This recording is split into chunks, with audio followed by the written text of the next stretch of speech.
ID card photocopy করার কিন্তু একটা নিয়ম আছে, সেই নিয়ম অনুসারে কিন্তু আইডি কার্ড ফটোকপি করতে হবে।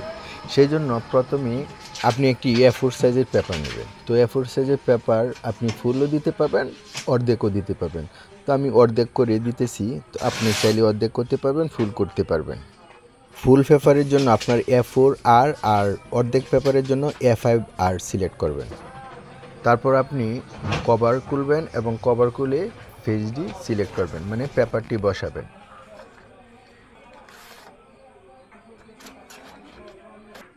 তারপর আইডি কার্ডটি বসাবেন। আইডি কার্ডটি বসানোর সিস্টেম হচ্ছে, এখানে দেখেন আইডি কিন্তু লেখা আছে, ঠিক আছে। আপনি যে আইডিটা বসাবেন এখানে কিন্তু একটা র্যাগ আছে, যে র্যাগটা দেখতেছেন ওই র্যাগ বরাবর আপনার আইডিটা প্রথম পৃষ্ঠাটা রাখবেন।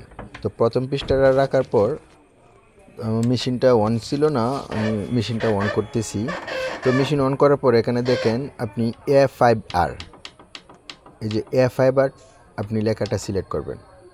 তারপর দেখতেছেন এই যে আপনি যেহেতু মানে আইডি কার্ড যদি লাল কালার হয় তো আপনি কালিটা পুরোপুরি দিয়ে দিবেন। তো আমি একটু কালিটা বাড়িয়ে দিলাম। তো তারপর ওকেতে ক্লিক করবেন। তারপর এখানে টেক্সট লেখার মধ্যে আপনি যে ব্যাকগ্রাউন্ড যে রেস আছে ওইটা সিলেক্ট করবেন। তারপর নিচে আসেন, এই যে আইডি কার্ড অফ এখানে অন করে দিবেন এবং স্টার্টে ক্লিক করবেন। তো স্টার্টে ক্লিক করার পর কিন্তু আমাদের প্রথম পৃষ্ঠাটা স্ক্যান হবে। তো স্ক্যান হওয়া পর্যন্ত অপেক্ষা করতে হবে। এই যে অটোমেটিক এখানে দেখাইতেছে ব্যাক পার্টটা দেওয়ার জন্য।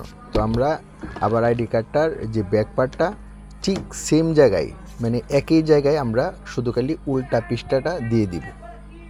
তো তারপর আবার আমরা এটাকে স্টার্ট করব। আবার স্টার্ট বাটনে ক্লিক দেওয়ার সাথে সাথে কিন্তু আমাদের যে দুইটা পৃষ্ঠা, মানে আইডি কার্ডের এ পার্ট ও পার্ট দুটো পার্টই কিন্তু আমাদের একসাথে ফটোকপি হয়ে চলে আসবে। তো দেখেন এভাবেই কিন্তু আইডি কার্ড ফটোকপি করবেন, এভাবে আইডি কার্ড ফটোকপি করা উত্তম, সুন্দর হয়।